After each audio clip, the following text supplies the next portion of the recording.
Avner Gvaryahu, thank you so much for joining us.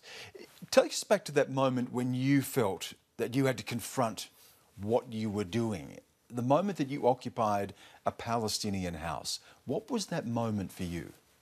So I grew up in a society and in an environment that educated me, pushed me to take responsibility. And I remember one of the teachings of a rabbi, a teacher I had, that told me, a good Jew walks around with question marks around his head. And I think that also as a soldier I had those question marks, but I found ways to rationalize things around me. But when you walked into this house and you had to occupy a family and a home, you started asking these questions. So I asked these questions, but it wasn't, I would say, till one of the moments during the end of my service did these questions really manage to pop out. And it was this specific house that I served in Nablus. So taking over this individual's house, obviously you don't need a warrant if you're a military occupying force, and we barge into the house, arrest the head of the family, handcuff, blindfold him, and take him, his wife, and his daughter and put them in a room. And for me at that moment, these question marks, the lights over my head started turning on, and I went into the room where we put this family and sat and had a conversation with this Palestinian. And what I thought was sort of me being humane or moral towards him, I found to be flipped. Even though I was the one with the power, he was generous and kind enough to explain to me what his life is like. Did you start to confront what you were doing as a soldier? I would say that there was a process, but that was the moment that I couldn't ignore it anymore. Your group is breaking the silence. Did you feel as if you were complicit in the silence, if being a good Israeli soldier meant that you did not ask these questions? I was complicit. I was complicit not only in silence, but in violent actions. I myself was violent, and I was silent about my own violence. And I think that the men and women who comprise Breaking the Silence feel very much that we are trying to take responsibility for our own actions. In that sense, because we were all former soldiers serving in the IDF, about a third of our members are officers as well, our act of speaking out is us taking responsibility. Is there, you've spoken to a lot of people and they give their testimony anonymously. Is there a commonality to the stories that they tell you? Stories that line up with your own experience? So first I would say, we obviously don't meet them anonymously. They don't just send in a testimony or phone in and leave us a voicemail. We sit down with each and every one. But you don't divulge their identities, obviously. Right, of our testifiers. And we offer those who would wish it to also speak publicly. You know, some of the testimonies could be more violent actions, humiliations of Palestinians, theft, destruction of property. I would say the majority of the testimonies are really the mundane, day-to-day reality. And that's what I would say is a big part of what we're trying to expose. Because it's very clear that when you see or hear of a case of someone slapping a Palestinian or stealing from a Palestinian house, that is bad, right? And the army itself will not ask soldiers or command soldiers to do that, but that's still part of a military occupation. But what each and every soldier does is maintain control over the Palestinian population. Are you talking here about a deep corruption and a violence within the Israeli Defense Force, the IDF, or is this a product of occupation? Where is the emphasis? So I'll give you an example. We were founded with a group of soldiers who served in Hebron, one of the largest Palestinian cities in the West Bank, and the only Palestinian city where in the heart of it you'll find an Israeli settlement. So about 750 Israeli settlers guarded by about 600, 650 Israeli soldiers. And the main street of this city, since the mid-90s, but definitely after the Second Intifada in September 2000, has been what soldiers called sterilized, meaning Palestinians living on that street are not allowed to walk on it, while I can walk on it as an Israeli, internationals are allowed to walk on it. That is something that was ordered from up high. That's a structural decision, a governmental decision.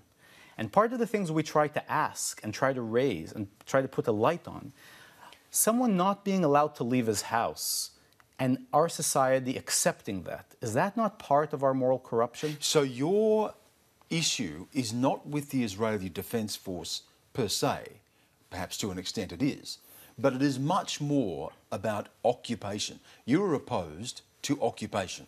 I would agree with that. It's not at all about the individual soldier, and it's much more about the structure, which obviously high-ranking generals help orchestrate, but they are given their orders by the Israeli government, and the Israeli government is elected by the people. So in that sense, when what we're trying to do is not fix the occupation from within, but end this structure.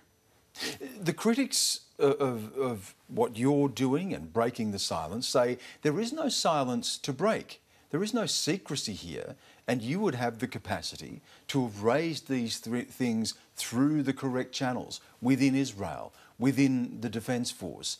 Is that not the case, that you could raise these issues and have a hearing? We don't believe so. We think there's a... But there are mechanisms, aren't there, to take up just these types of cases. If you believe abuses are being carried out, there are mechanisms within the military and elsewhere to pursue them. So there's a phrase or a saying in Hebrew that some people on the left use, talking about hakibush mashchit.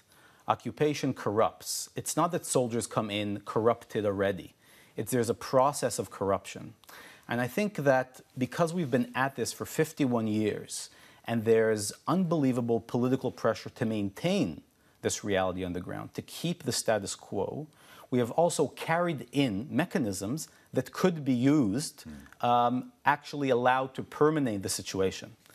It's very clear from cases brought to justice in claims of Palestinians from settlement violence or settler violence, even military violence. The amount of cases that actually find their way to justice are minimal. Right? The system itself, in that sense, doesn't give you the opportunity to be able to raise it. Yeah, is that what you're saying? But I would add yes. one thing. I think in that sense, what we're trying to do is not fix the system from within, because the problem, again, is not the soldier. Right? Where in that sense, we ourselves were former soldiers. Right? There are people that are now serving that will give us testimonies. The problem is this system of occupation, and that will corrupt not only the military's actions, but the state itself. Now, again, critics say what you are doing here is feeding the narrative of Israel's critics, that Israel itself is in a situation where it is facing hostility from without and hostility from within as well. And that we know that there are rocket attacks, particularly from Gaza. We saw the recent protests and how bloody that all turned. That Israel is defending itself and ensuring its own security, and what you are doing is feeding the critics of Israel. How do you respond to that? So I'll start by saying, I love my country.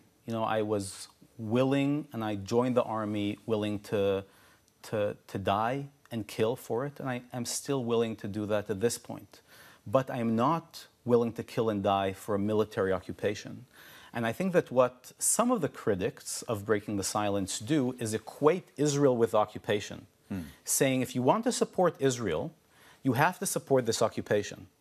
What breaking the silence does, like many others around the Israeli society and elsewhere, we're saying Israel and the occupation are not the same. But you're also using the phrase occupation, aren't you, in a very broad sense. We know that it is not applied equally, and there are areas where people have less contact with Israeli military. And of course, Israel announced that it was withdrawing from Gaza, gave control of that to Hamas. And of course, we know how that ended. It ended once again in conflict. That the idea of occupation is not just Israel applying it, but there are circumstances that help create that. So in the West Bank, for example, since the mid-90s, we've created a system of different levels of control, what people refer to as, or the military refers to as Area A, B, and C, or the negotiation agreement refers to as Area A, B, and C. Many of those areas controlled by the Palestinian Authority. So that's where it's important to remember. In the heart of Area C, big Palestinian cities,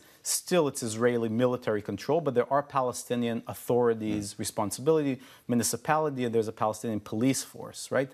But as it expands, you look at Area B, where you have Palestinian municipal control and Israeli security control, but the largest area in the West Bank is Area C, where there's direct both municipal and security control of the Israeli forces, but all over the West Bank is still under military control, even in the heart of Area A, B, and C. The area in Gaza, I think we can call today Area G. It's true, you don't have settlements or military soldiers inside the Strip, but Israel, without a doubt, still controls the Strip.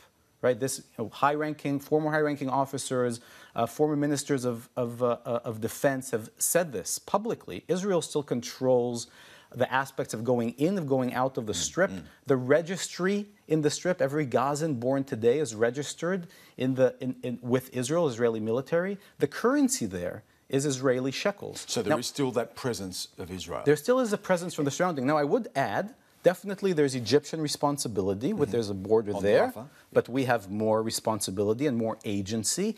And I would add, as an Israeli, I see the actions of Hamas, which I refer to as a terrorist organization, or Islamic Jihad, as shooting missiles on Israeli civilians as an act of terrorism, and I condemn it. But the vast majority of Palestinians living under Israeli occupation, the West Bank and Gaza, are not Hamas members.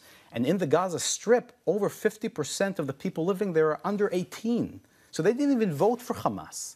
And I think the question that we're trying to pose is, how do we create a reality that we're not sending 18, 19-year-olds to enforce a military control or a blockade over 18 and 19-year-old Palestinians? Just a final thought then. How do we move to a point where the occupation can end?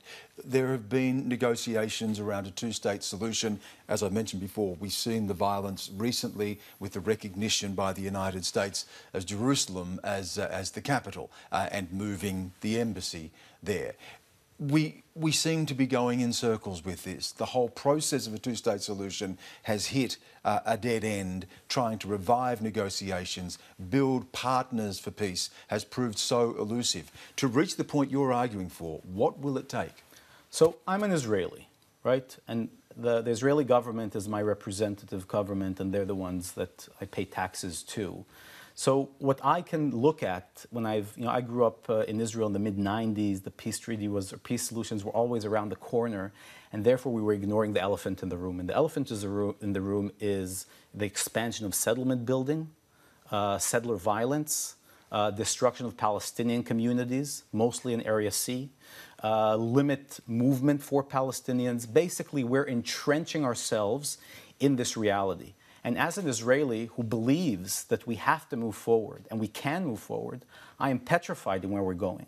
So I think there's responsibility to go around, but as the strongest power in this game, and definitely those who are setting the rules, right? The occupation is built not by Palestinians for Palestinians, or not by the people for the people, but by Israel for Israel, then I call and demand, first and foremost, my government, but I also call upon those who believe in Israel, right, and want to see an Israel that will flourish, to support an end to the Israeli occupation. And those things, for me, live together. Being pro-Israel, in my book, means opposing the occupation.